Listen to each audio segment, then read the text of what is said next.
We will now call to, good afternoon. We will now call to order this meeting of the Public Safety Standing Committee. I will begin by reading the announcements and guidelines. Upon activation of the emergency alarm signal, all persons should immediately exit the building. Please use exits to the left, right, or front of the council chamber or the east or west stairwell outside of the rear doors of the chamber. Do not use elevators or escalators.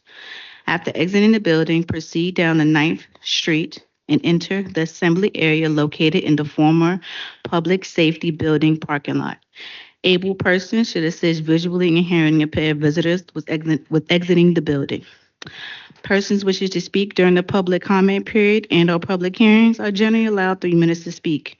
Persons speaking before the committee are not allowed to campaign for public office, promote private business ventures, use language of a personal nature, which is also demeans any person, including comments directed at public officials or staff members that are not related to their official duties, or address the question to staff members directly. All questions to be directed to the committee chair. Failure to adhere to the guidelines may result in speakers forfeiting any remaining time and further disciplinary action as necessary, which could include barring from attendance at future meetings of the committee for a period of 6 months. We will now move on to the approval of the minutes. The minutes to be approved are from the February 25th, 2025 Public Safety Standing Committee meeting. If there are no amendments or corrections, the meeting minutes stand approved as presented. Those minutes have been approved. We will now open the floor for public comment. Is there anyone here present today that would like to provide comment for items not on today's agenda? All right, seeing none in the chamber, would you like to provide comment for items not on today's agenda? Okay, please approach the podium and state your name for the record. Yes, my name is Keith Andes. I'm president of Richmond Professional Firefighters Association, Local 995. I'm always honored to come before this committee and honored to represent Local 995 brothers and sisters. The city of Richmond has had 2 significant snow events in the early stages of 2025. One in January that was broadcast on local media January the 12th that the city would be closed on Monday, January the 13th. This decision was made prior to the water treatment crisis that occurred late Sunday or early Monday morning. A statement by Mayor Avula asked all Richmonders to stay off the roads so that plows and the treatment of roads could occur. By doing this action, Administrative Rule 1.5 went into effect. The policy provides a CAO or designee to the flexibility needed to take swift and appropriate action in emergency circumstances.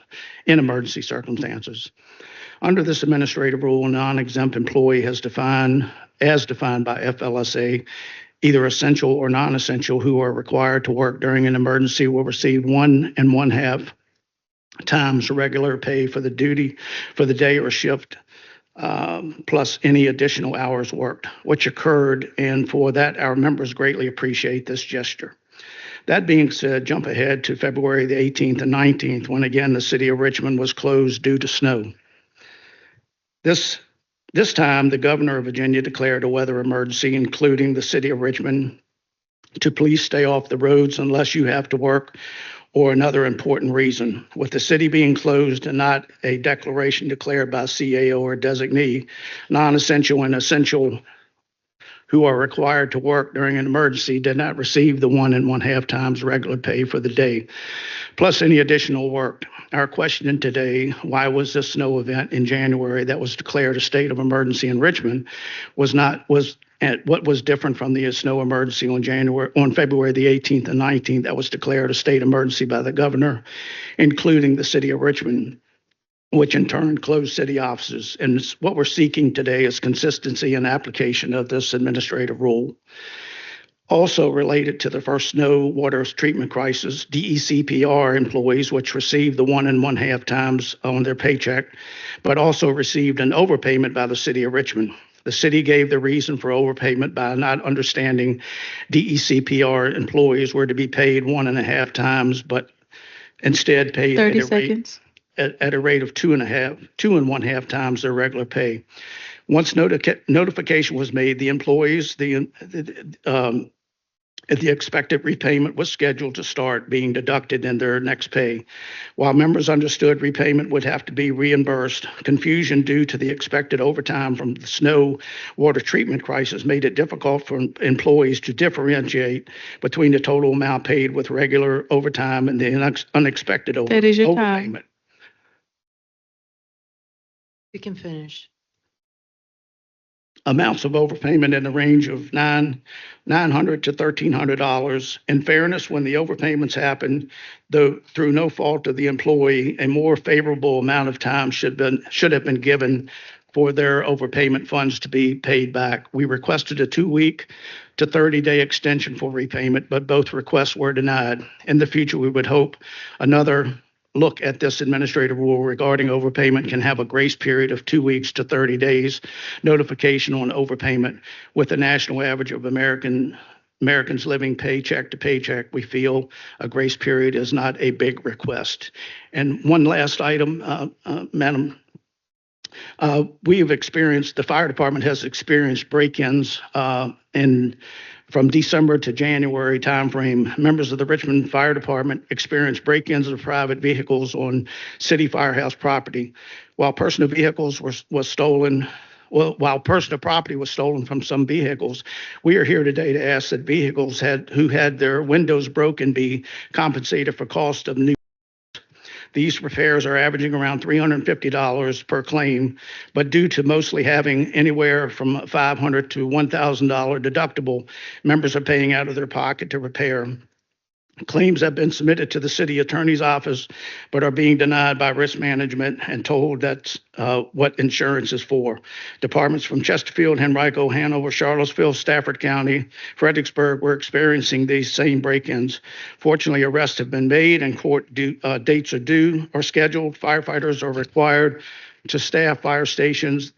There is not much security to thwart crimes such as this, but we feel at least the affected employees should receive compensation for the repairs to the windows. Not sure if Safety Committee can offer any advice on advancing this request, but would greatly appreciate any discussion related to this event. And I thank you for the extended time.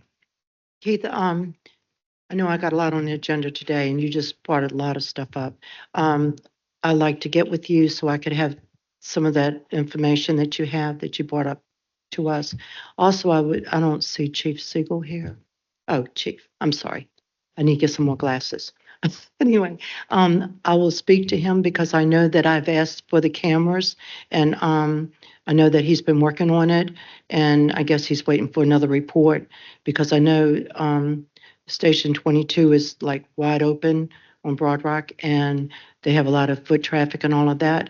And it's not right for those firefighters to not feel safe in the firehouse. And especially when they get out or they go on a call and then they realize that their vehicles have been broken into, and, you know, some other things could have easily had happened to our firefighters if they had confronted the criminals that was in the act of breaking into their vehicles. So I'd like to get with you, get all that, and I know that I'm meeting with our CAO this afternoon, and maybe I can bring up a few of those things to her too. Okay? I appreciate it. Thank you. Thank you so much. Thank you, Chief. Thank you. Nadia, thank you for allowing him the extra time. Thank you. Is there anyone else here present that would like to comment for items not on today's agenda? We did have a virtual speaker online, but she does not appear to be online anymore. So we will now proceed with the discussion item, the conditions of the John Marshall Courts building from Chief Judge Jacqueline McClenny. Thank you.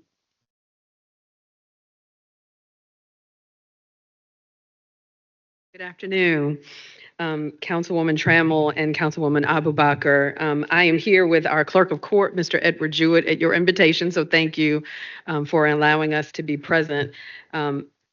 I can presume that we are here at the invitation based on the letter that the judges of the Circuit Court sent, and so we certainly appreciate the opportunity to answer any questions related to that letter. I thought it was important to share that we are have been, and invite you all and all members of council to come to visit the John Marshall Courts building to take a tour. Our mayor, Mayor Avula, recently did that along with Ms. Hogg and the chief of staff, as well as Ms. Johnson, who is here, Gail Johnson, who regularly meets with us on a monthly basis related to the everyday concerns of the courthouse. Mr. Jewett obviously is our clerk and sees a significant number of Richmond citizens that come through the courthouse as well as all of our judges. I'm happy to answer any questions. I have a series of comments. I'm happy to share them, but I think the letter really speaks for itself very much about the history of the need for a new courthouse that dates back to at least 1994. As well as the additional work, and good afternoon, Councilwoman Lynch, as well as the intense efforts that began in 2021 to begin looking at how the courthouse could be replaced, given the nature of the significant and troubling security and safety issues that are ongoing in the courthouse. So again, happy to answer any questions, and Mr. Jewett may want to share as well. Judge, I have a few questions Yes. for you. Okay. First of all, I want to thank you for bringing this to our attention. Thank you for the letter that you wrote to us. And like I said, I know that I think you deserve a new courthouse. Definitely, you deserve one. Can you tell us about the concerns you have for the safety of the persons working at the courthouse? Sure. I will share first that there are hundreds of people that come through the courthouse, hundreds that aren't just employees and certainly aren't judges. We have an obligation, and I'm going to just share a few of our comments. We have an obligation to ensure the safety and security of the public and employees, and we have many safety-related infrastructure challenges. The roof is long past its life expectancy, and that impacts the safety of the public and employees. Water leaks and HVAC issues cause excessive humidity, which creates safety for those with allergies and asthma. Plumbing leaks frequently, and Ms. Johnson can help. Plumbing leaks are, I dare say, almost daily, cause sewage to overflow on carpets, cause potential issues for damage of court records, and certainly issues for the public and for staff. Accessibility issues create the potential for fall or other injury, as well as potential issues in accommodating the needs of differently abled people in the event of an emergency. The building's facade, as you well know, is glass, all glass, exposing occupants to the streets and creating risks of outside emergent and urgent issues. We don't have electronic locks on all doors, which allow for better security than keyed locks. We don't have interior circuit court cameras.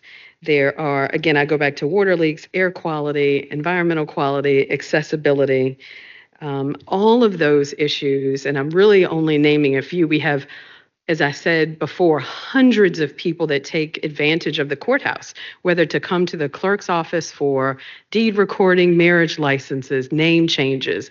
Then certainly we have litigants that are there on our second floor, hundreds of people every day on the second and third floor for criminal and civil matters alike. I hope I'm answering your questions, but I want to be able to get it all out to all of the information. I appreciate that because some of these questions you're answering them for me. Okay. But there is one that I want to ask you. Yeah. Another one. Can you tell us about the safety concerns for the inmates brought to the courthouse during the trial and since when they're sentenced? So we have our holding cells are limited in the courthouse in terms of they are transported by the sheriff to the courthouse. There are often times when we have, and they are case specific, they're keep separate, either inmates. We have a shortage of sheriff availability, which means a necessary security issue. And that is not certainly by any effort on the sheriff to ensure that we have the number of people, but she doesn't have them, is what our understanding is. We then, have to have a certain number of sheriffs in the courtrooms for criminal matters, as well as for civil matters. And as you can imagine, anything can happen during the course of those circumstances. So it is It is critically important for sentencing, for just regular trials. It isn't necessarily for sentencing. It is a from beginning of the day to end of the day matter that we have to be concerned about for people in the courtroom and for every single member of the public that crosses the threshold, including employees. I don't know if you want to add something, Mr. There's not much separation in the courthouse between public areas and private areas. And matter of fact, the sheriff has to sometimes transport inmates, particularly if they're women inmates or juvenile inmates. They have to be transported through the judge's private corridors. So there's a real mix of safety issues within the clerk's offices. Like, we don't have electronic doors except on one room. If there's an emergency in the building, like we've had several times in the last few years, you can't lock the building down. There are a lot of issues of safety that concern the employees and the bar, and particularly the judges. I'd have to add, as it relates to disrepair in the event, so you mentioned sentencing and transporting of incarcerated individuals. When that happens, let's say, and again, this will all be more clear when you come to the courthouse. If our lockup elevators are not working, as Mr. Jewett mentioned, that means we have to use not public-facing elevators, but certainly employee-facing elevators and transport throughout the building in what normally would be a protected environment, and that it is significantly limits what we are able to do in terms of protection.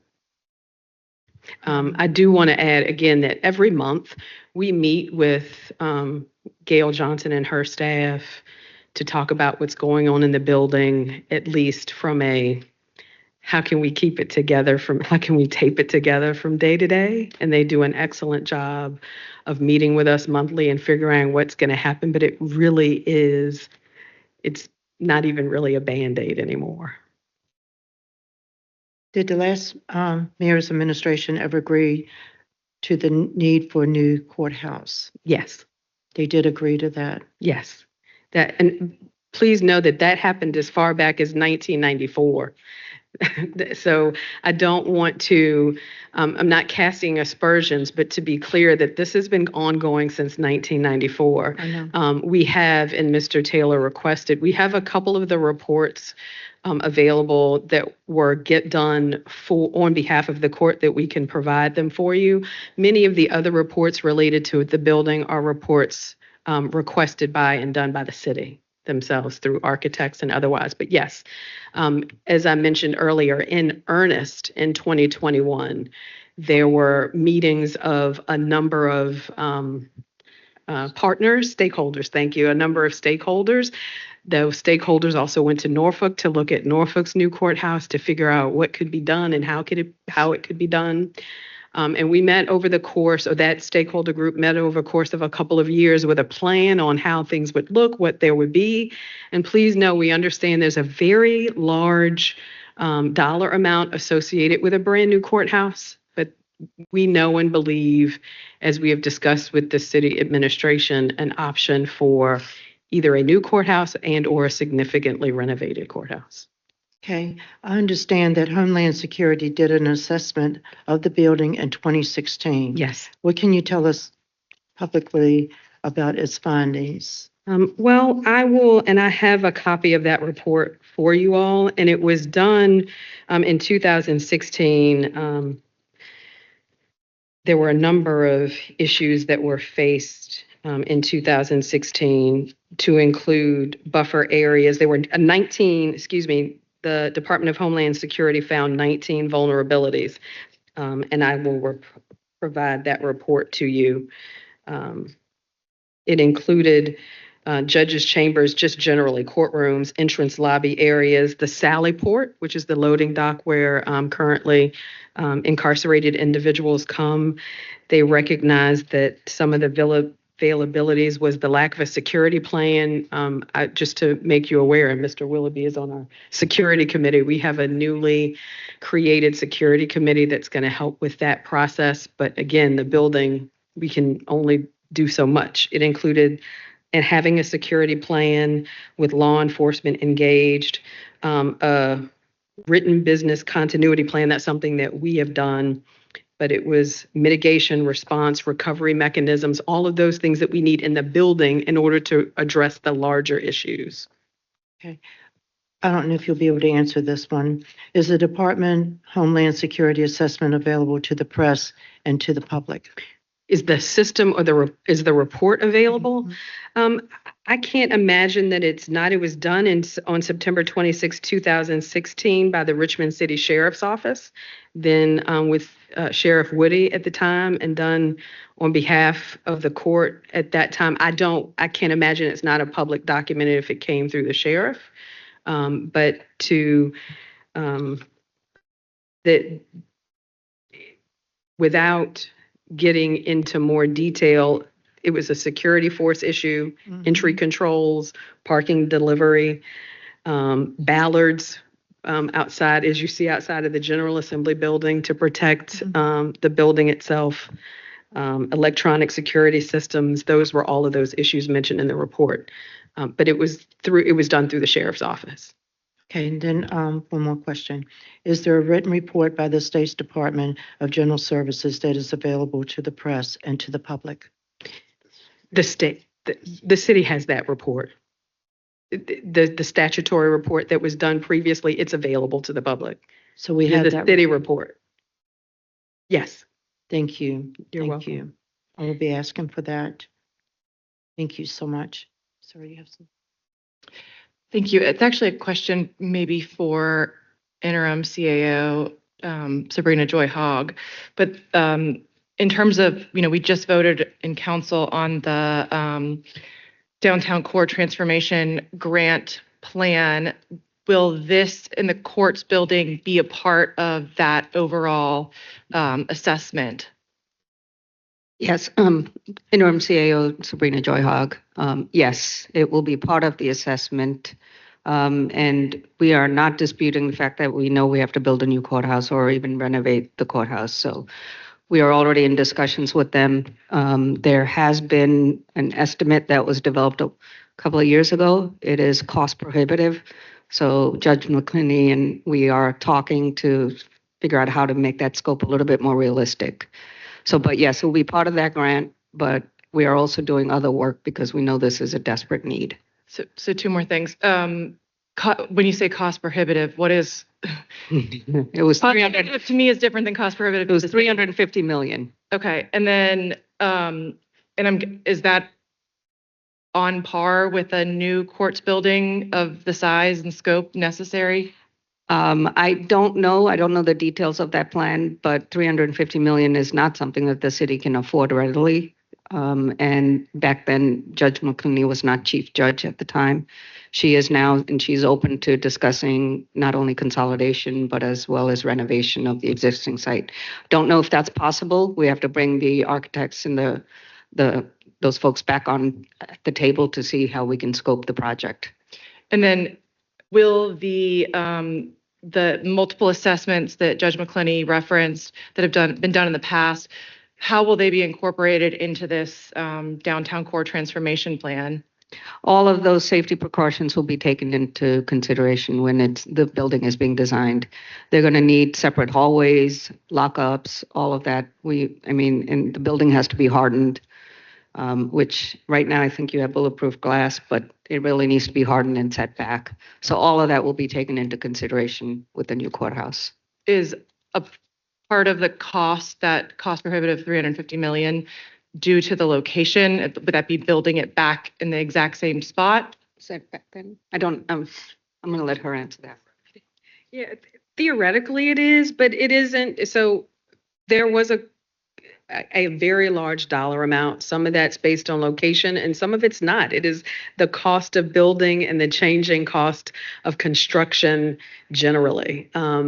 So that's why I've said, at least, and again, I speak on right now on behalf of our judges, just to the extent that they've given me the ability to do that, but that we are open to renovation, a significant renovation that makes the building safe, secure, and technologically updated. I hope that answers your question. Are you open to location changing? We have said to the city, it is important for us to have accessibility to the public. That's not an absolute yes or no. I cannot fully answer that, Councilwoman Abubakar, without the agreement of all 6 judges. I think what I am okay to say on behalf of everyone is if we have to stay in the building that we're in right now, and you say if you go to this location, you will have a brand new courthouse, we would not sacrifice the safety and the administration of justice for the sake of that. We wouldn't do that. Okay, thank you. That's helpful. So, if I might add, this is a working courthouse. So when we do whichever path we go down, whether it's a new one or a renovation, if it's a renovation, we're going to have to look at swing space for them. They still have to operate while we're renovating their current space. So there's a lot of factors to consider with this. Whether are we combining courthouses? Is there a willingness to do it? Is it a renovation? Is it a brand new one? Is it on a different location? We've got to go back and revisit all of that. I think it's also important for us to share that the reason one of the reasons our court sent the letter was to ensure that in addition to the work we were doing with the administration, that we recognize that it's city council that has to make the ultimate budgetary decisions about what happens for the administration of justice throughout the city. We have 3 courthouses in the city, John Marshall Courts Building, which technically holds 2 courthouses.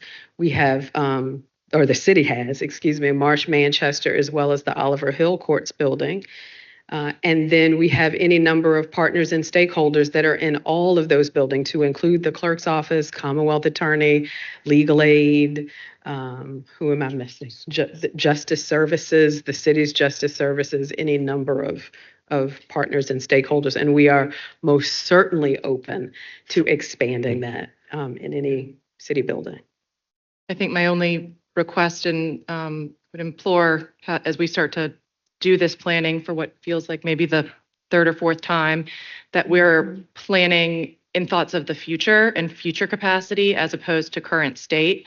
Because no matter renovation or brand new building, this is going to be a major investment in the city, and clearly it's a necessary investment. But I would just make sure that we're looking at this for what the needs are going to be 20 years from now, both from an accessibility and transportation standpoint, but also from a safety, security, and capacity standpoint. Thank you. We certainly hope to be able to do that to assist in a way in the administration of justice, but we also have our court administrator, circuit court administrator, staff attorney, Ms. Bray, who is here, who does a significant amount of work and research on behalf of the court to ensure that, as does Mr. Jewett, to ensure that we are always up to date on what is happening and what the future holds for new courthouses. I would like Ms. Abubakar to address the question about location. That has been one of the sticky points in this whole discussion. And the court has generally felt that it's best we be in the downtown environment, because that is where many of our stakeholders that we work with on a daily basis are. The law firms, the other courts, the federal courts, all of those, City Hall. People who are coming to the courthouse are often going to those other places too. Plus, it's the most central place as far as public access to the courthouse, because it's the node for all of the public transportation in the metropolitan area.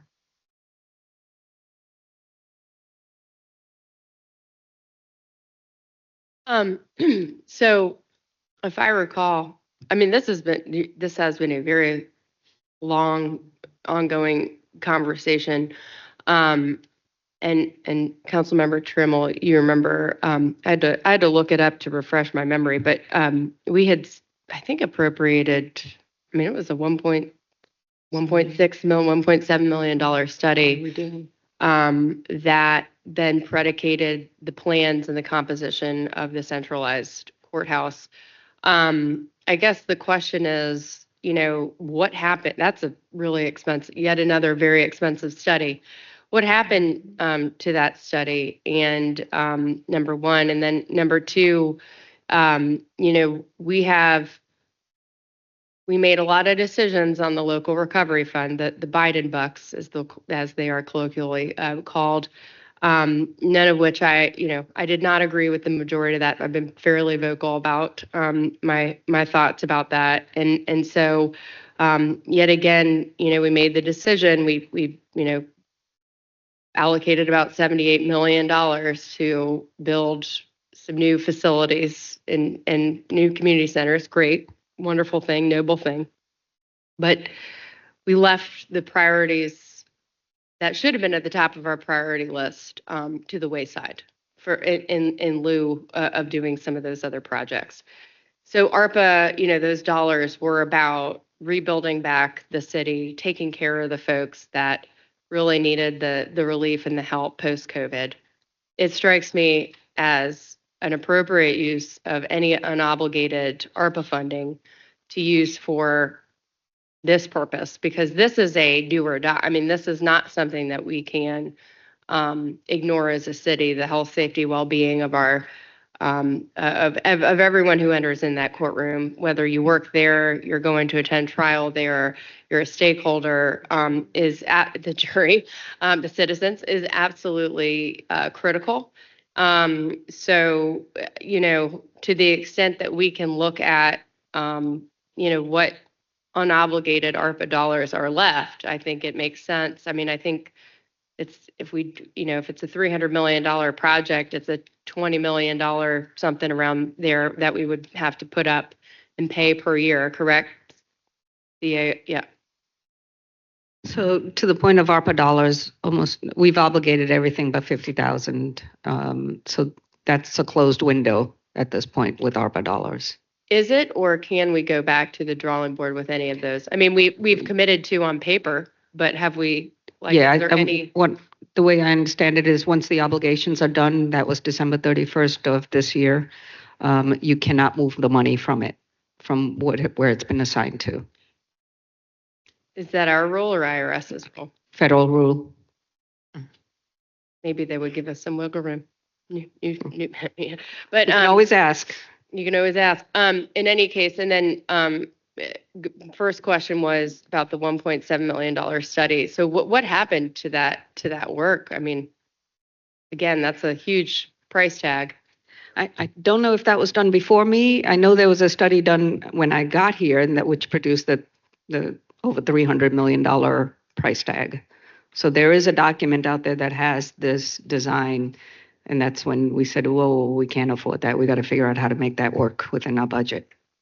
Oh, you know. Good afternoon, Lynn Lancaster, Department of General Services.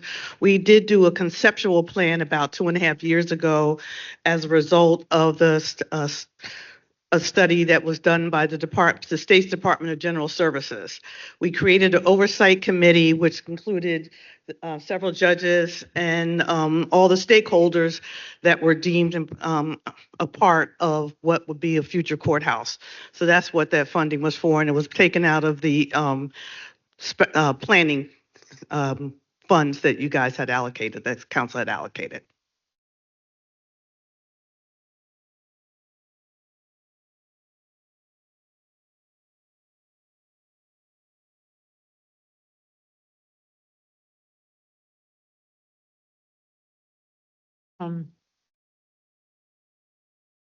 I just want to say that I'm not happy today over this discussion because I do remember meeting with the previous, and was not Sabrina, it was the previous CAO. And that's after the Judge Merchant came before all of us and talked about the crisis and talked about the conditions at the John Marshall Court building. Here we are today, got a letter signed by these judges. When we're putting their lives in jeopardy, because right now with all the discussion we've had, and we know that this is streaming, it's online, people are listening, because I know, we're going to have to do something ASAP now.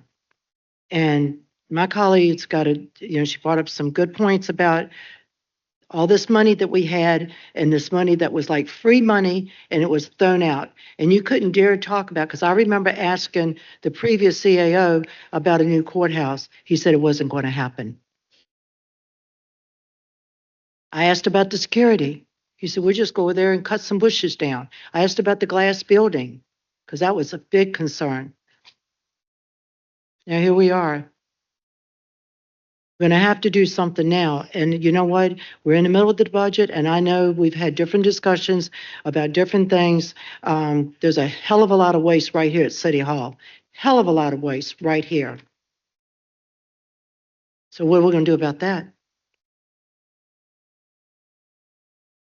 But this right here, this is very, very important. This is serious. And now that it is out in the open, we have put their lives out front and the citizens that go to the courthouse. And I'm not happy about it. And like I said, it should have been addressed a year ago when the judge came here and was begging us for assistance. And Sabrina, you were not here. Neither was Mayor Danny Avula. It was a previous mayor, previous CAO that ignored our pleas. And I don't remember having a discussion with, and you were not on public safety, about when I asked, can y'all help me do something because this is a serious matter? I got nothing, no answers. So as we're going to cut some bushes and put more lighting over there.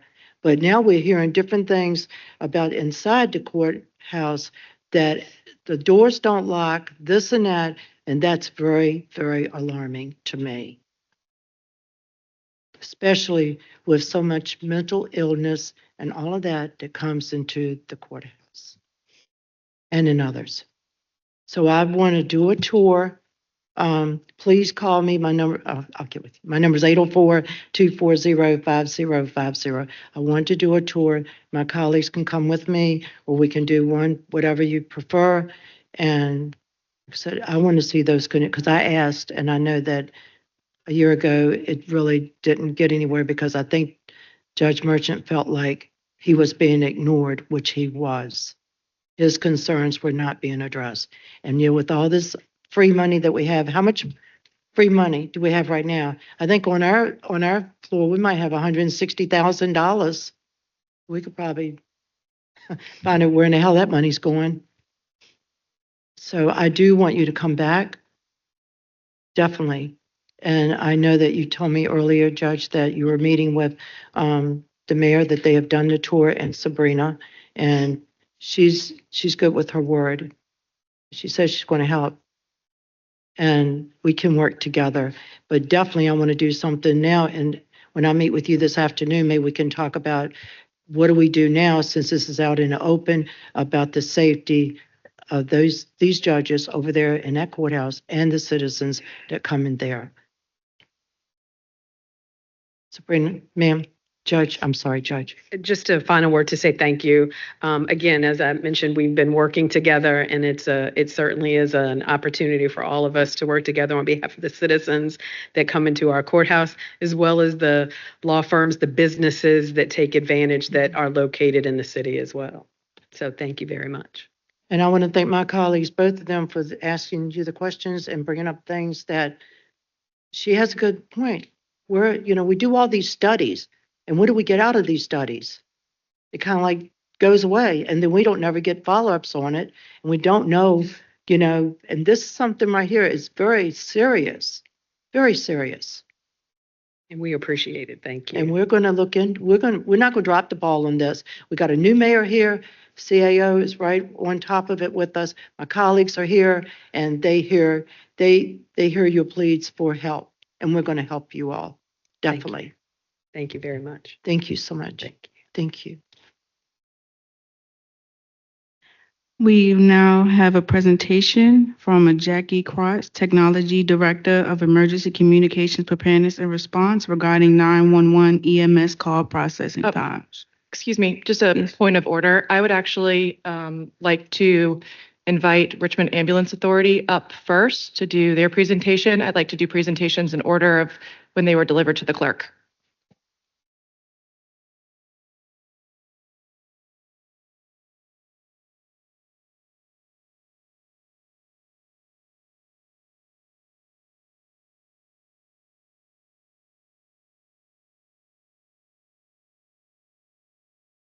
Good afternoon, members of the committee. Chip Decker, CEO, Richmond Ambulance Authority. So this is as a result of, I guess, last month's meeting. And we had a couple of exam questions. And let me see if I've got access here. I do. Okay. So the exam question, as I understood it, was it started with how many people or why are people going to voicemail? So that's what we attempt to answer, compare. Unfortunately, we were unable to compare data with DEC. We reached out, but we never could get that to quite work out. So when it comes to answering 911 calls, National Emergency Number Association, or NENA, they're the ones that set the standard for that. How fast you have to do it, and what percentage of the time you have to do it. And so we don't answer, the Ambulance Authority does not answer 911 calls directly. Whenever we get a 911 caller, unless one comes over our business line, it was the result of what's termed a hot transfer or conferencing from DEC to the Ambulance Authority to continue on with the caller interrogation to get to a final determinant of what's really going on with their patient. So the data that we're using is, all right, DEC calls over on one of our 911 lines. How long does it take us to pick it up? Right. And so this is the slide that shows the NENA standard. You need to answer the phone call in 20 seconds, or less than 20 seconds, 90% of the time, 95% of the time. Let me get my notes in front of my face. So the AMS Authority does that in 98% of the time. So 98% of the time, we answer the call in less than 20 seconds. Then there's a 15-second standard that you have to answer the call in less than 15 seconds, 90% of the time. And the Ambulance Authority answers that in 95% of the time. So better than the standard.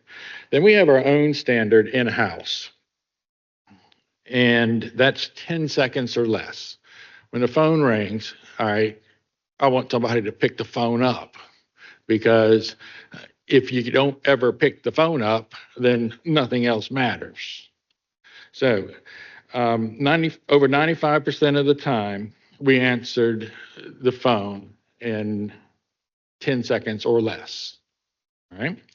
So that's what we were doing. We don't have to do that anymore because we're not getting the calls anymore from DEC.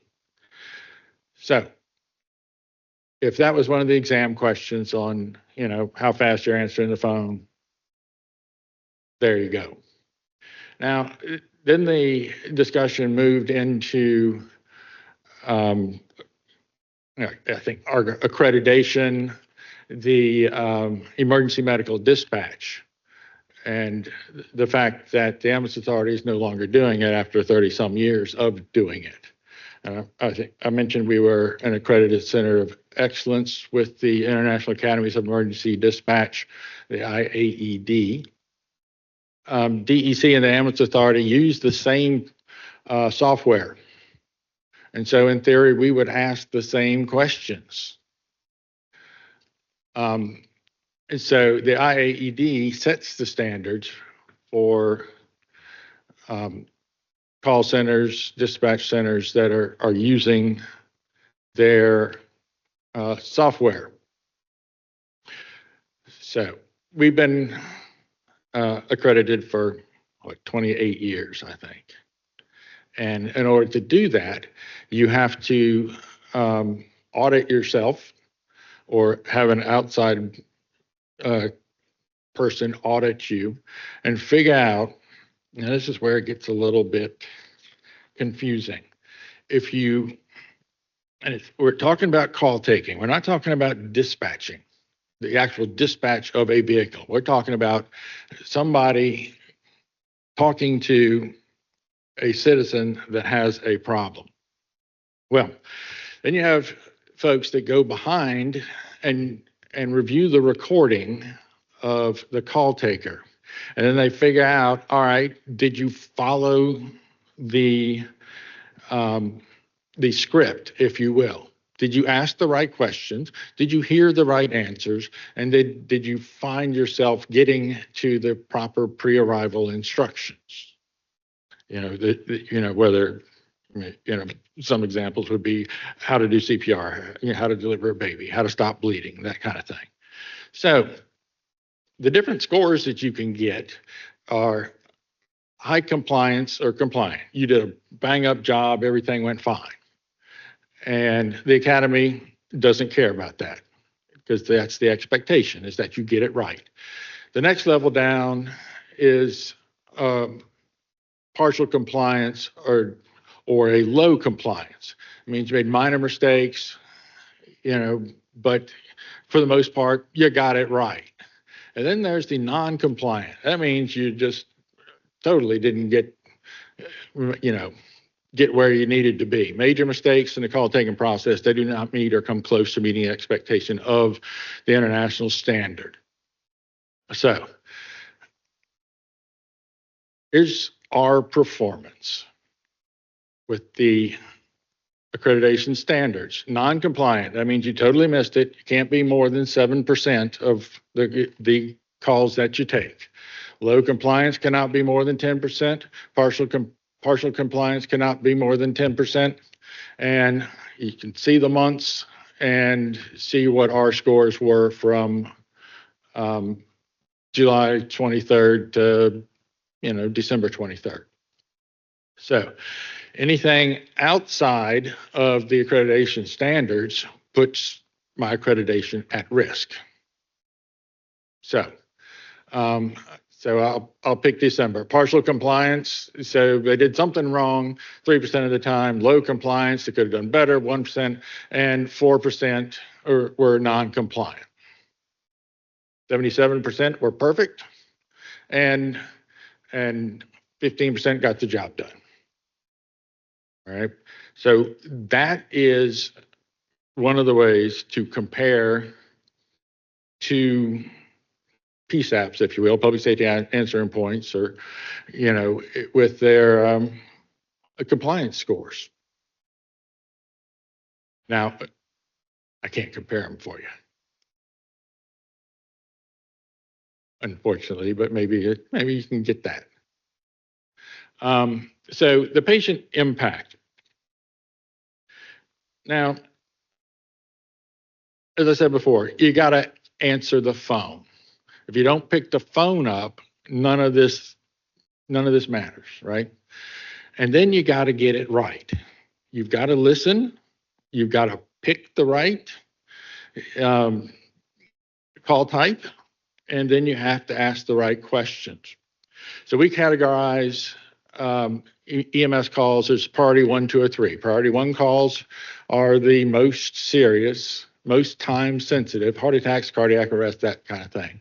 More serious, the condition, the higher the priority, the more or the quicker we'll try to get to the patient with appropriate resources. And if there is a delay, one thing that we do is we call back every 15 minutes to see if the patient's condition has changed. For example, a priority 3. Let's think of a priority 3 as a sprained ankle. The response time target for a priority 3 call is 59 minutes, 59 seconds. So an hour. The reality of it is last month we were there, on an average of 18 minutes, but we have an hour to get there if the system is busy with priority 2 or priority 1 calls. All right. So if we have an hour to get there, we're going to call back that patient at the 15-minute mark for a lower priority. And if something has changed, we are going to run them through EMD. Or if we see something in the DEC notes that triggers a question from one of my system status controllers, they may call the caller back. So we're gonna keep checking back to see if anything has changed with the patient and if the call needs to be upgraded. So it's important to get it right, because the call determinant, the call type is going to, and the call event type is going to matter, because that is how you either get a paramedic ambulance, an advanced EMT ambulance, an EMT ambulance, which is a basic life support ambulance, whether you get a chase car, whether you get a supervisor, a fire truck, or a police officer. And it's all in that call taking process, and it all tells you exactly what to do. So this is the patient impact. So calls can be upgraded if ambulance authority, Richmond Fire, or Richmond Police arrive on scene and find patient conditions more serious than initially categorized. Compared to the same time period the year before, there's been an increase in the number of calls that we have upgraded. That means for some reason that it was, let's say, a priority, it came over from DEC as a priority 3 call, and then we then find out, okay, it's something different. And those are the numbers there.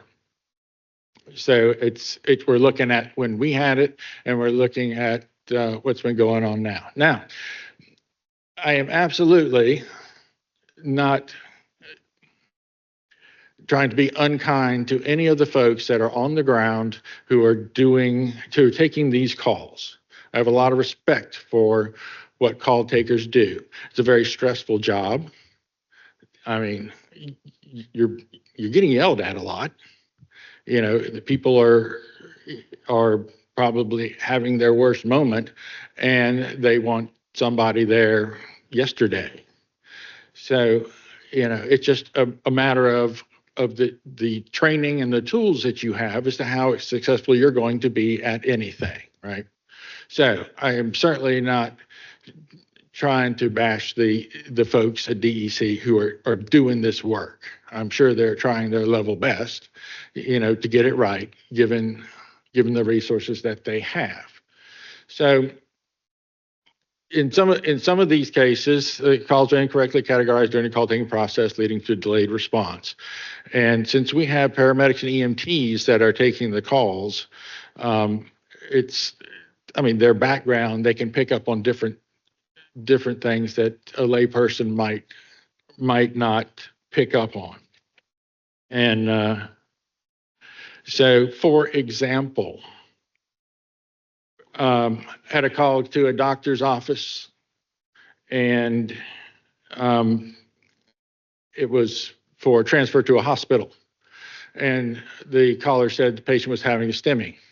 Well, what was heard was it's basically a direct admit to a hospital. And it came over as a priority 3 call because, you know, a direct admit STEMI.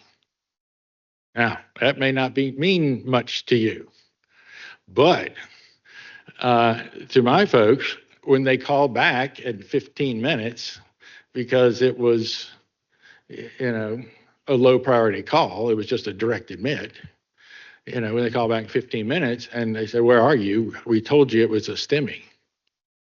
Well, they're not talking to the same people. They're talking to my people. We know what a STEMI is, an ST elevation myocardial infarction, which is a type of heart attack that can be reversed if handled timely. So that's one of those things where, all right, might have missed it. The other thing that's not uncommon is a subject fallen.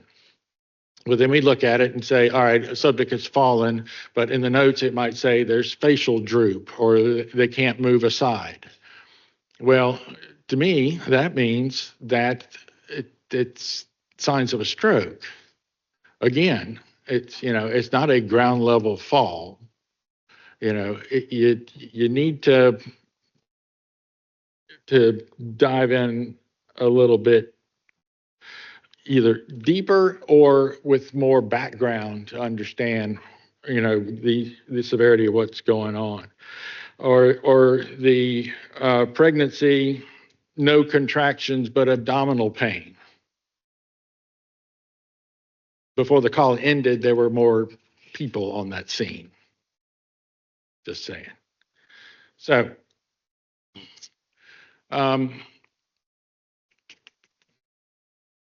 so how can we help? I mean, basically, this is an offer to assist. If they want to keep it, keep it. I just think, and there's a lot of people behind me that probably think differently, that we can contribute to the success of the patient experience and getting the right people to the right patient in the right amount of time. So I wanted to look at how we can possibly help. Now, between July 2023 and December 2023, we answered 22,211 emergency medical calls transferred from DEC. And this is going to end up rolling back to all right, why does it feel like more people are going to voicemail? The average duration for an emergency medical call during this time was about 3.5 minutes. That's how long that we spent on the phone with them, whether it was trying to get the questions, trying to get pre-arrival, or in some cases, you may have to stay on the phone with them to talk them through until help arrives. Assuming each call took 3.5 minutes, emergency medical calls took up 77,738 minutes, or almost 1,300 hours of time between July for the 6-month period there, right? So if it is capacity, if we get this back, it immediately adds a bunch of call taking capacity because they're shifting it to us. It puts capacity in the whole system. All right. So that's the offer. Is that all right? If you need extra capacity, if you got people going to voicemail, if you got, calls that you're having to cut short to answer another call, then, send it back to us. Because, yeah. So there's a couple of different things real quickly. Event type, the way things are dispatched, the flow is the same whether we're doing EMD or DEC is doing EMD, and not being a dispatcher and not being a call taker. But basically, it's the important things are up front. You need to know the address. You need to know a callback number. And then you need to know, tell me exactly what happened. It's part of the script. And then is the patient awake and breathing? And how old they are. And then you assign what's called an event type. And with just those questions, you assign the event type, and then it goes through the dispatch system to everybody who needs to be dispatched for that event type at that moment. Now, there are 33 event types, 33 cards, 33 event types. You have to pick one of the 33. Then you really roll into the EMD part, the emergency medical dispatch part, because under each of these 33 event types are subtypes. So you're going to keep asking questions. For example, back pain is an event type, one of the 33. But back pain has 8 subtypes in order to figure out, how severe or how quick the response needs to be for that event type. Chest pain. The event type is chest pain. So as soon as somebody selects chest pain, all right, we're going. So so either way, us doing EMD, DEC doing EMD, it doesn't change the response time or the reaction time to go. Like chest pain has 9 subtypes or 9 determinants underneath that one card. So we still are accredited. We are still, just we're performing EMD, a couple hundred times a month. Still, whether it's because of callback, whether it's because of people calling us directly, so we're still doing it. We're still up to date. We haven't lost a thing. Because one of my big concerns was that, okay, gee whiz, we're going to lose our accreditation that we've had for 28 years. Why would you ever want to give up anything that shows excellence and, particularly in public safety? But thankfully, we are still there doing it because, as I said, whether it's either on a callback or whether it's something that we pick up in the notes of the call that requires us to delve into it a little bit deeper to make sure that something isn't, under prioritized, over prioritized. It's not a higher priority as it needs to be. So I think that's about it. Hopefully I answered all your exam questions. Yeah, this is very interesting. And I appreciate this, and I know my colleagues got a few questions. Then I'll have a couple of things I'd like to ask. Would you be okay with, what I would prefer, if it's okay, is to have DEC Okay. present, and then we can just ask questions of both of you? Because I think in an ideal world, this would have been a combined presentation, and we would have had side-by-side comparisons with cooperation. So even though we don't have that, I'd still like to at least model that in terms of the line of questioning.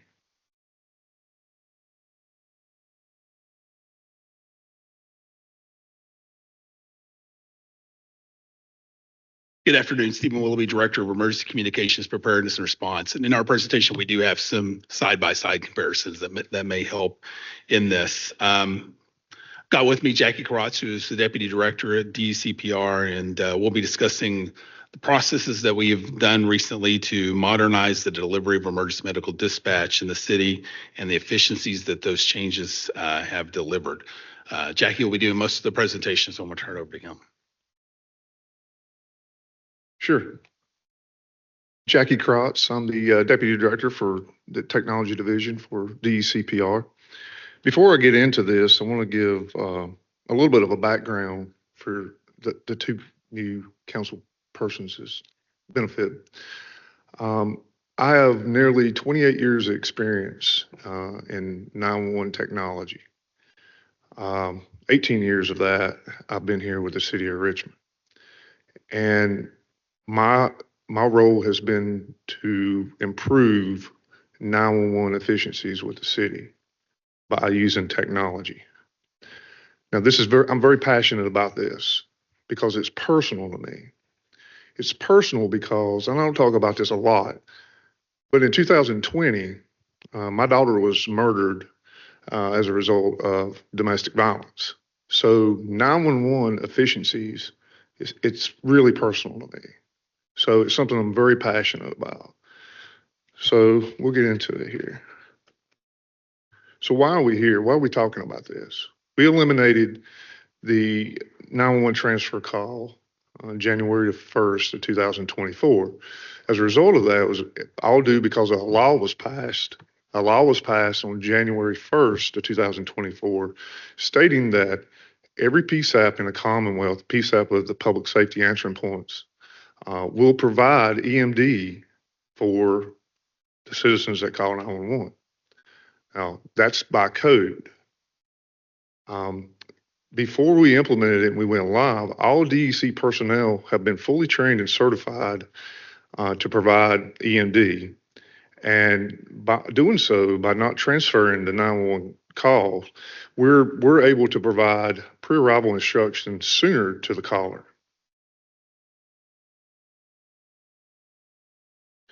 So some of the proven benefits when seconds count, we on average, as a result of not transferring 911 calls, have on average from the time we enter EMS calls to the determinant code is selected is a 60-second reduction. That's 1 minute. As I'm sitting here talking, you can see the clock kind of go down here. So think about that. That's critical. That pre-arrival instruction is being delivered 60 seconds sooner than it was when we were transferring the call to Richmond Ambulance Authority. So let's talk about additional benefits.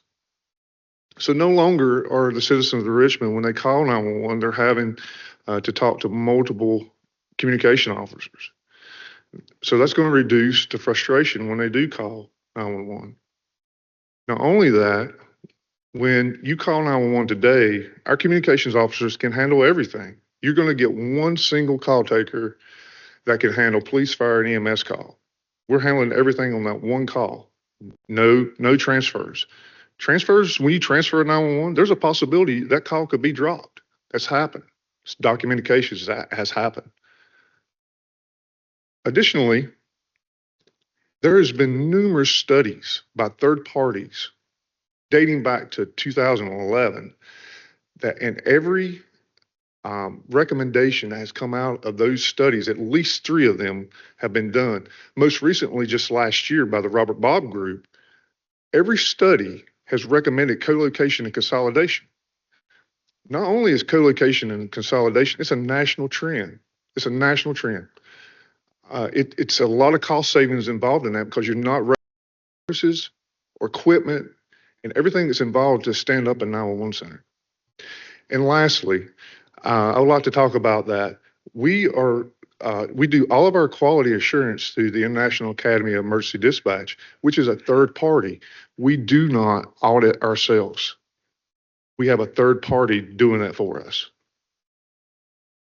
So let's talk about the numbers. So since, and we're talking about current data, not 2003 data, we're talking about since we've taken over from July 1st, there's a 32% drop in the amount of time from the average time from a EMS call to the determinant call, the determinant code is selected. And I also want to point out in this slide that we nearly took nearly 1,000 more calls in the 3-month time span that we're talking about here. So we took the last 3 months that RA took calls, and then we took the last 3 months. So last month we were asked to present this, so we took from November to January 31st in that same time frame. So you can see the time improvement since when a person calls 911.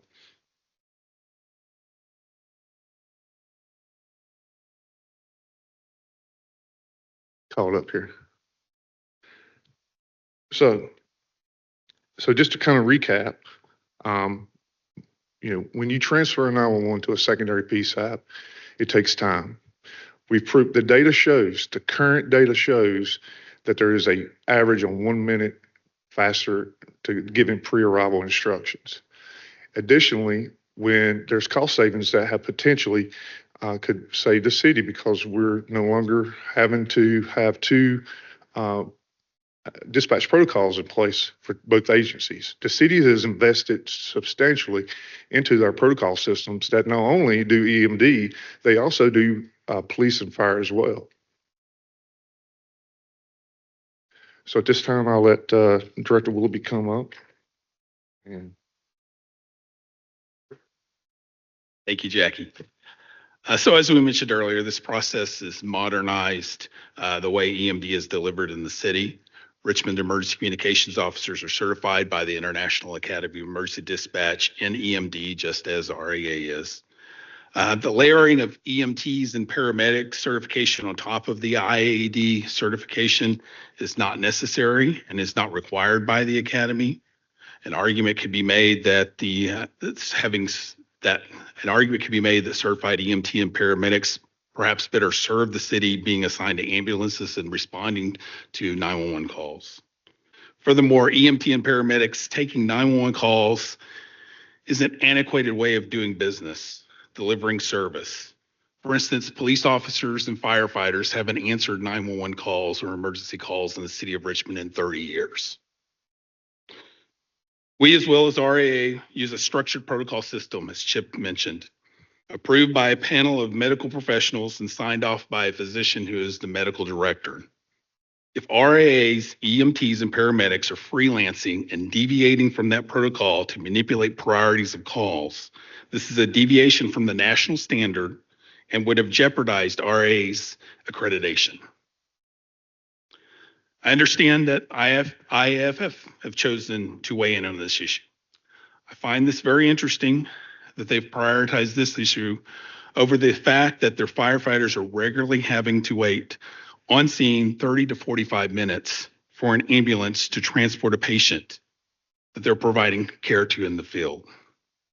However, anyone that's worked with me at any amount of time know that I'm always looking for ways to improve service, and I look forward to working with IAFF on ways to improve the service. However, state code limits us from going back to the old way of doing business. Further, our emergency communications officers are compensated for providing EMD service. Their pay is based upon a comparable compensation with other 911 centers in the region. Chesterfield 911 call takers, they answer police, fire, and do EMD. Henrico call takers answer police, fire, and perform EMD. In Hanover, the same. Finally, these changes, I want to point out that these changes were made due to a requirement placed on DECPR by state code.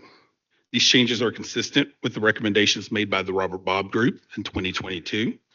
These changes are consistent with the industry best practices. And the data shows that these changes deliver more efficient public safety service to those in Richmond. One final point I do want to point out is in the city of Richmond, when you call 911, you never get voicemail. Thank you.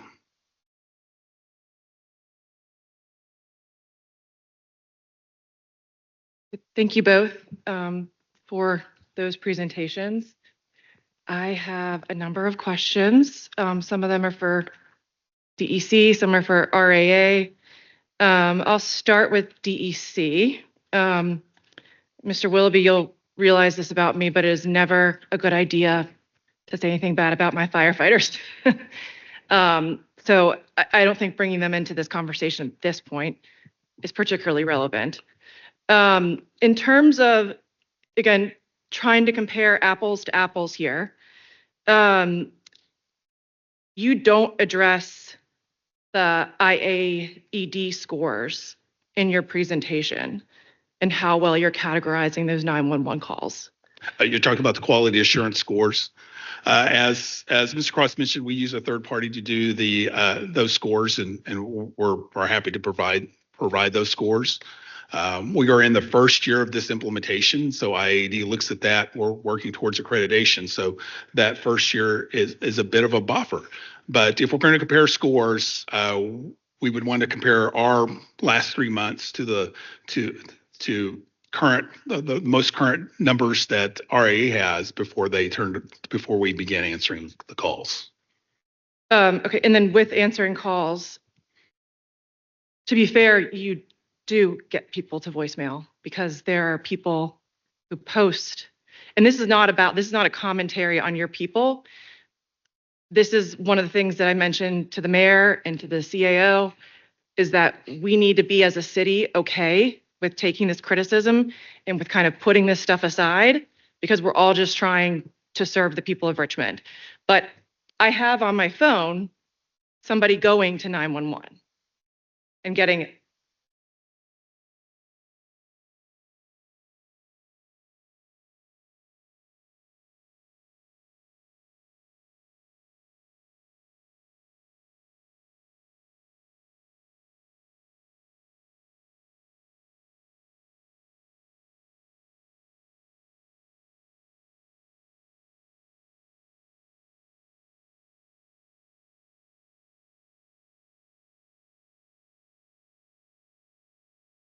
So- I'm Okay. familiar with the recording, and that's the recording you get when all operators are busy. It's not voicemail.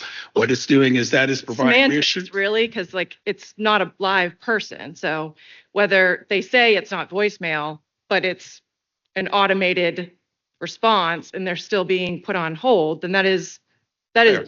you Fair. can call a rose by any other name.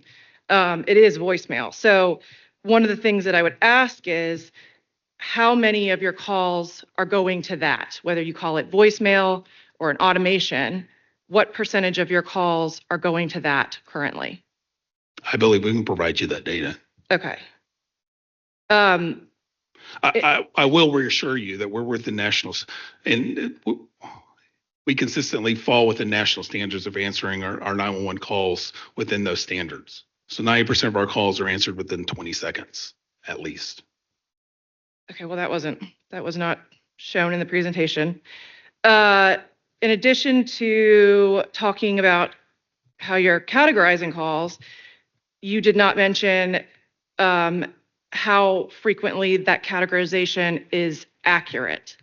And I asked this question again because recently I had a group of constituents that are a vulnerable population in the 4th district reach out to say, I want to bring to your attention a distressing incident that occurred yesterday, February 4th, 2025 at school, highlighting some serious problems with the local 911 dispatch system.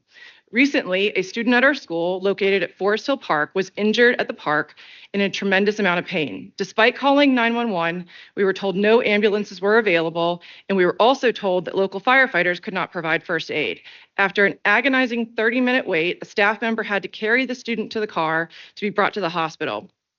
As it turns out, the student dislocated his knee, tore his ACL, and sprained his ankle with the possibilities of a broken femur pending x-ray.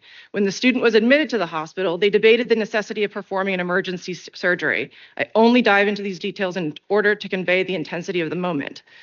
When we followed up, it was that was a miscategorized call. So I ask again, what percentage of your calls, because again, looking at apples to apples, we got an accuracy of categorization of calls for RRA, what level of your calls are accurately categorized? We would have to compare the quality. I mean, we'd have to look at the quality assurance information associated with that call. I do want to point out that, as Chip mentioned, they're the ones that are responsible for dispatching ambulances in regards to those response times. But if the call is miscategorized, say as a, what did you call it, tier 3, that there wouldn't need to be, RAA wouldn't be pulled in, right? In the first place. Yes, they would. Every one of our EMS calls goes to RA for dispatch. Okay. I'll take a break. I have other questions for RAA. Chip, if you don't mind, I'll ask this one question, then I'll get off my.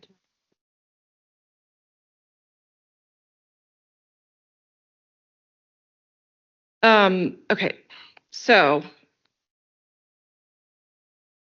you had noted, Chip, that the RAA report notes that priority 1 calls exceed the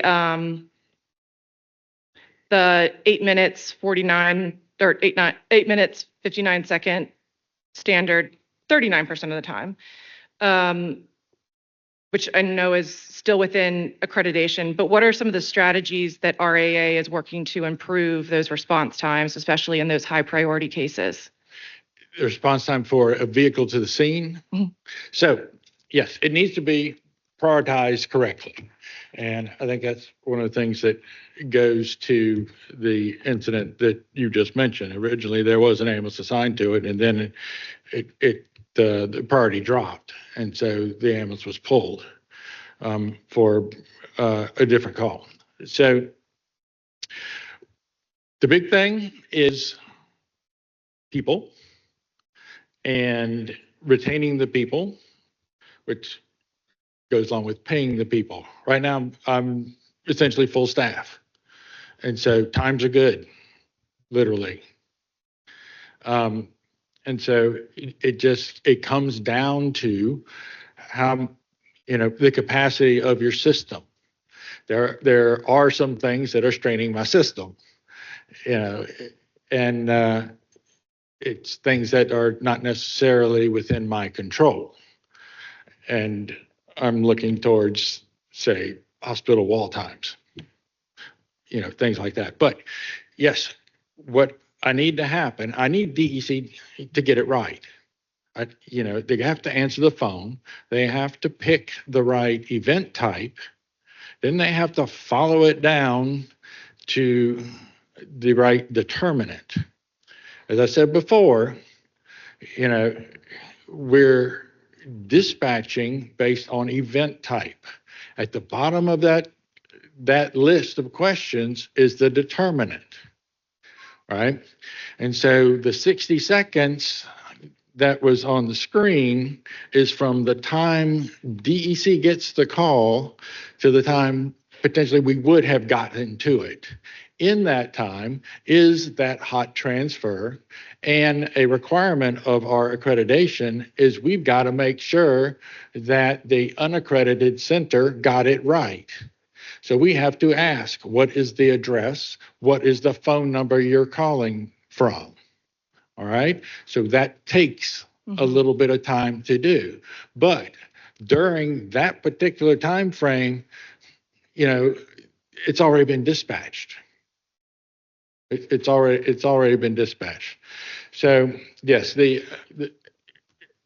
so to get it faster, we're going to use the available dollars to put the number of unit hours on the street to make sure that based on our deployment plan, our demand analysis, that we have the right number of units on the street at the right time of day to handle the demand that we expect to have.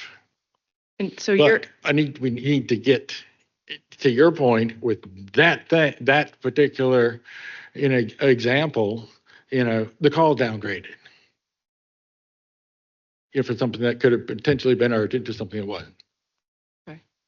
And then you said you're 100% staffed? Yeah, it's pretty darn close to that, within a person or two. What is the argument for staffing with EMTs versus Mr. Willoughby's argument that that's a archaic model and they could be out there? So staffing with EMTs or paramedics, one, my folks are not just dispatchers, they're system status controllers because we don't have buildings. You might have a fire truck and it goes back to the same station and starts from the same station unless it's been moved around the city. And I don't call them dispatchers, I call them system status controllers because they're controlling my system.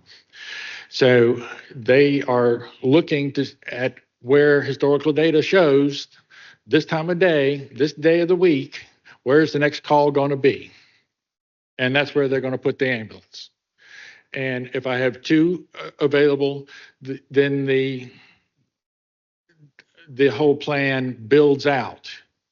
So everybody is covered equitably. All areas of the city are covered equitably. And then as one truck gets a call, one ambulance gets a call, everything is rebalanced. And so it's not just dispatching from a static location, it's moving the system around to make sure that we have the best chance of getting there. So also, I'll give you an example. One of my folks was talking to a lady that was bleeding, all right, bleeding from an extremity. And it now needed to be upgraded because there was a lot of blood. It was a low priority call. We called back and talked to her. Well, what she needed was the pre-arrival instructions in order to stop that bleeding. Mm-hmm. And so it was the trained person listening to what she had to say to figure out because you couldn't find where she was bleeding from her leg. And so it just comes to, if better is better, use it. If experience is better, I need folks that it's basically a promotion into my comm center, because I need you to have that awareness of the streets of Richmond. Having worked them is the best thing. So you know how to manage my system. You know how to manage the system. Last question. What is the city's commitment to Richmond Ambulance Authority on an annual basis? On an annual basis, it can vary. It's been a bit tight the last few years of the administration. So I guess it's about $7 to $9 million, depending, Okay, a thank you. year, and that goes to pay for the folks that can't. My payer mix is not very good, and so a third of my responses don't generate a bill, because we only get paid when we transport to a hospital. And so a third are either good intent calls, check the welfare, or as a primary care call. And, for the uninsured, it's expensive. Everything's gotten expensive. Thank you. I will say, sorry, we do put together a spreadsheet of when we realized something came over to us that there was room for improvement, and we give it back to DEC for just that purpose. For February, there's 47 lines on the list.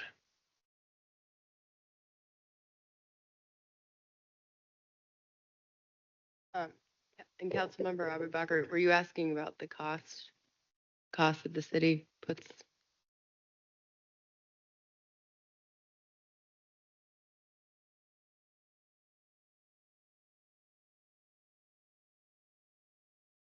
Okay. That would be helpful, because you are funded out of our non-departmental budget.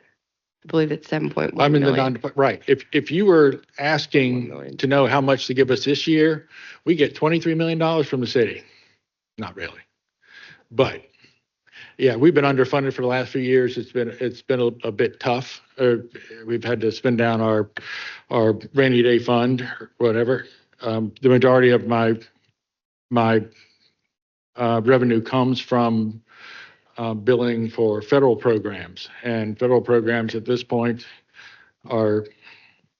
Well, your Medicaid, Medicare is not going, your billables for those aren't going away. But I think the point is, we're doing 7.1 million out of the city general fund to support RAA. What's the portion of the Department of Emergency comms that we're spending to support the dispatch center there? I think is that your question? Okay, yeah, like a side-by-side comparison. So that'd be helpful. Okay, I do have a hard stop, so I apologize in advance because I have to go, but I'm gonna get in like 2 questions before I have to leave chambers. This all originally kind of started with a policy question when we discovered that there had been, this programmatic shift. And the policy question was, is it better for people? Is ultimately the outcomes better? As measuring, there are several metrics that you all have presented to kind of articulate that to us. But for us to get some sense of whether or not the recommendations that came out in this study by Robert Bob Group that precipitated the transition, whether or not these recommendations wound up bearing to be true, because their hypothesis was, let's centralize the operations, right, and move it under. I mean, they made several recommendations here, but let's move it under Director Willoughby's shop. Essentially, is what they recommended. Is that a fair statement? They recommended it moving on under one roof, One roof. Okay. under one roof. And there was part of the whole steps. And then when you get under one roof, then everybody should be trained in all three disciplines because there's emergency police, emergency fire, and emergency medical dispatch. DC's doing all three. We offered to. Okay. And that might be the right, I mean, it's hard to discern without the side-by-side data. So I think parting ask, which is still the same ask that we presented last committee, which is, can we get some of these metrics? Can you all pull some of these metrics so that the upgrading, the time to answer, the how many calls go to on hold to not, voicemail, on hold, whatever you want to call it. And then a budget, kind of like a budgetary comparison, because that would give us a better idea of, whether or not we've made the right policy choice. It's still, I'm leaving this meeting today with a question mark on whether or not we've made the right choice. I mean, I've heard your data, I've heard, both cases, but it's still hard to discern, if that makes any sense. Right. And once again, my offer is to, immediately add capacity to the 911 call taking. Okay. So maybe, Chair Trammell, if it's okay, maybe we can get a list of data points that we want, so that way you guys can compile those and then next time bring those. So we're looking at apples to apples and then the budget, and we'll work with our staff to get that report before us so that we can have a better, a clearer assessment. Is that okay? So you want something? Yeah. Yeah, with the same metrics. Mm-hmm. Yep. That'd be Yeah, helpful. we did reach out, but just. Okay. Thank you. Thank you. So at the next public safety meeting, we will have, I guess we can compare it side by side, your report and then Willoughby's report, so we can kind of like, is that what you, Right, and you'll give us the particular points you want to see side by side. these are good reports. I mean, and both sides. I mean, y'all, both sides. But one thing I was just a little bit concerned about is when it was said something about, I think, Willoughby, you said maybe 10% of the calls were dropped? No, or not answered or put on hold? You didn't say 10%? No? Well, I'd like to have that information. How many, because what she played was very disturbing. So I definitely, I know that there's going to be more questions at the next public safety meeting Yeah. on both of this. And I don't think there's necessarily two sides. I think we can both work together to increase the capacity. I mean, we're on the same phone system, we're on the same dispatch system, we use the same questions. I think that we just could be used. We've offered such. Yes, thank you. I think the goal is the same, increased efficiency and better service delivery for our residents. Thank you. And I want to definitely thank both of my colleagues for it. Chip, I mean, Keith has something. Keith, go ahead. Thank you, Chip. Good afternoon again. Keith Andes, President of Richmond Firefighters Local 995. First, I would like to offer our condolences to your brother for the loss of your daughter. May God continue to give you blessings and support. Sometimes it's always best to hear from the administration, but then it's always nice to hear from someone who actually does the job each and every day and sits at that console.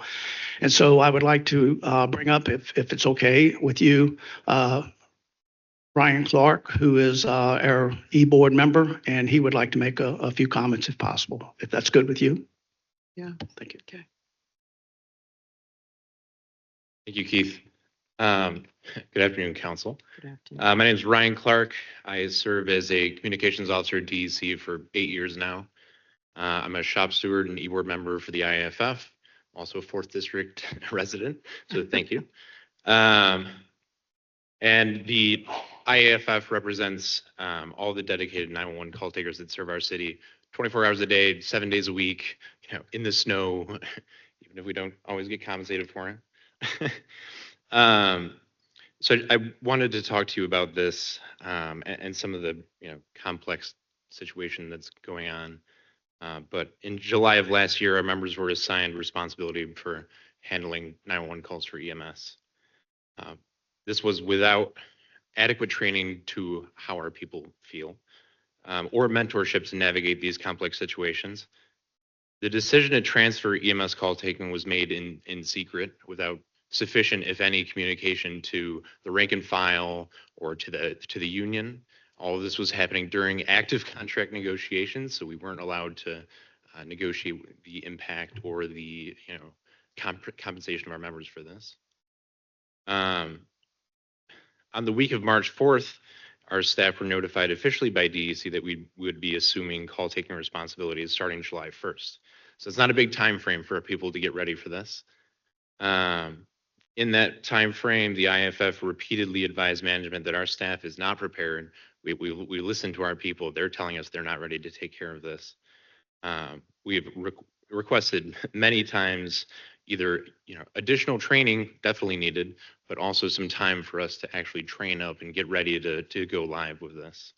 All of our requests were denied. I will say all of our members are trained to the minimum by IAED. They're all certified EMD dispatchers, but our request for additional, this is a huge change to how we've done business prior to July 1. So as a result of our requests being denied for training, our members, they feel overwhelmed, they feel unprepared, they're stressed out going to work. That's all kind of leading to a level of service that's impacting the citizens of the city. And it's not as good as we could be. DEC doesn't have mentoring programs to guide new call takers.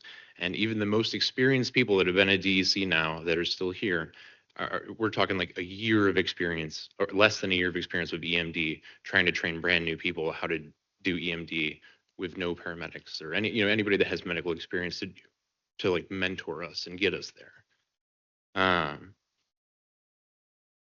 Outside of that, our training requests that we do put in are frequently denied. The requests that we put in we're just put on a wait list for an indefinite amount of time, sometimes 2-3 years for some employees, with no communication to them about where they're at the list or the availability of that. The Richmond Ambulance Authority has, they've been doing this for years. So they're specialized in this. It's all they do. They have the mentorship programs. They have additional training that they provide their people. They have EMTs that they can bounce questions off of. All this stuff that just provides a higher level of service that isn't impossible for DEC. We just need the resources and need the help to get there. And regarding like response times, so there's a ton of different critical timelines that are monitored when you're talking about call taking. One of the improvements, is the 911 processing time. How much time it takes to answer the phone, work your way through all of the script, get to a determinate code. I would absolutely believe that went down by a minute. In that amount of time, prior to July 1, how it would work is you would call 911. Our dispatchers would answer the phone, find out where you are, find out your phone number, and the chief complaint. What's going on? Are you having a heart attack? Did you fall? We put in the call. An ambulance gets started, and then while they're driving there, we would transfer the call to EMS, and then they would go through the determinant. So that's the stat that's the minute that you're saving. Prior to July 1, we already had a unit route anyway. So just to be clear with that. Additionally, this change is added to an already overwhelmed workload for our 911 call takers who already face understaffing and increased responsibilities. Despite taking on these additional duties, they've received no additional compensation. And that's, detrimental to morale. And it's also just not fair to the people that work so hard for our city. There's a, comparison you can make to Chesterfield and Henrico, but we're the second busiest 911 center in the state, only to Fairfax County. So we're taking, many, many times more of the 911 calls to Chesterfield and Henrico. and still being paid less than them overall, right? Um, so basically, we're asking to just reassess the changes to 911 call handling, provide our members with comprehensive training and especially mentorship, somebody that can, get them to where they need to go, and equip them with the tools that they need to succeed, and implement fair compensation for the additional responsibilities that were being placed on our members. I just want to say thank you. I cannot imagine the amount of stress that is happening with your callers, and our conversation this past summer, honestly, is why I feel so passionately about this today, because you really impacted me that day with just your earnestness and wanting to do a good job, and seeing how much that was taking out of you. So I just want to say, on behalf of the entire city, 4th District, thank you for continuing to stay with us, and everybody at DEC who's staying with us and answering those calls to the best of their ability. Again, I think the intention of this committee is to make sure that we are evaluating this from a policy and a budgetary standpoint, so you're getting the resources and supports you need so that we can ultimately serve the citizens of Richmond better. And I know that's a shared vision amongst all of us, DEC, the call takers, RAA, fire, police. So I just want to say again, thank you. I know you've been doing the yeoman's work there. And I know when we talked earlier, it's like in the fall, that staffing was still an issue. What is, and maybe this is for Mr. Willoughby, what is the current vacancy rate for call takers? Currently, we're at 8, and 8 new call takers are starting April 7th. Okay. And that will be fully staffed at 16 when you have, or you'll Fully have. staff, fully staffed. Communications officers, we have 71. 72 is our full complement. That's what you currently have, or what is? We have 72 minus 8. Okay, so then you will be fully staffed. Yes. Okay.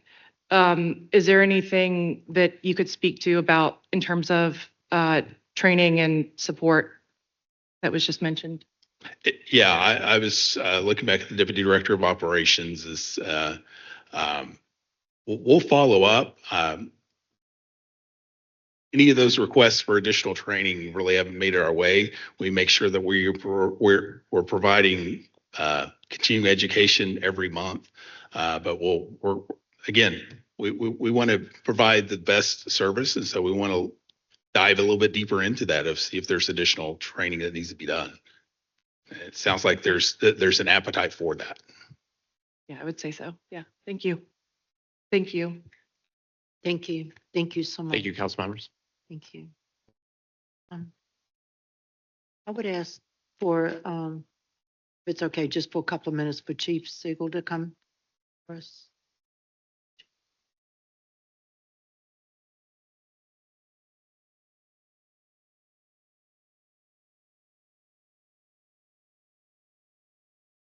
Chief, there was an incident that happened last night. I'm gonna bring the police chief up in a minute. But there was some stabbings in my district last night over there at, I believe it was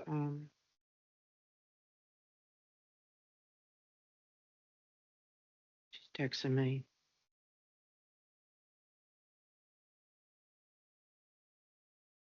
4644 Richmond Highway. Okay. Interim Chief Jeffrey Siegel, and I'll go ahead and step to the side. And Chief, Yeah, I was going to ask him to come up too, because she's Okay. this business owner is very upset. But was the firefighters called out there this morning to hose it down to get the blood and everything off this? Do you know about that, Chief? About the blood and other whatever she was trying to explain to me today? I guess the women were stabbed severely. Yes, there were, I'm Chief Rick Chief. Edwards, Richmond Police. So yes, early this morning at La Rumba, 4600 block of Richmond Highway, there was a fight. Two women were stabbed. Thankfully, both are non-life threatening at this time. When there is blood on a public service, after everything, the crime scene's been broken down from a forensic technician standpoint, we do ask the fire department to come in and hose it down so that it's no longer, visible to the public. They're asking how come it wasn't done last night when officers knew that that it was that much because they had to see it this morning. And I told them I would definitely talk to you about that because they said it was a horrible. And now she's asking if you can please get security out there tonight because I think it's going to be a retaliation tonight. Yes, I've Okay. spoken with the commander of Second Precinct. I've also reached out to our CCET, so our City Code Enforcement Team. Whenever we have an incident at a establishment involving alcohol, we notify the CCET and ABC as well to ensure that number one, they're not over-serving, which sometimes leads to fights. Also to determine if there's overcrowding, so if they're exceeding their occupancy. We saw that this very weekend at some other clubs when CCET went out. We had to shut down, I believe 2 were shut down in the Shockoe Bottom specifically for having way too many people inside the occupancy level. So we'll ensure that particular club's abiding by those regulations. She says she's willing to work with us and to help us because that place right there has been a problem for over 7 years. And something she's asking definitely today for something to be done because those business people over there fear it's in a huge shopping center and they fear because of that one place that causes problems 7 days a week. If you could text me her I got all contact of information, I'll reach out to her tonight. Thank you, Chief. Yes, ma'am. Thank you. Thank you so much. Thank you, Sarah. This was a great public safety meeting and we look forward for the next one. Thank you all. Be safe.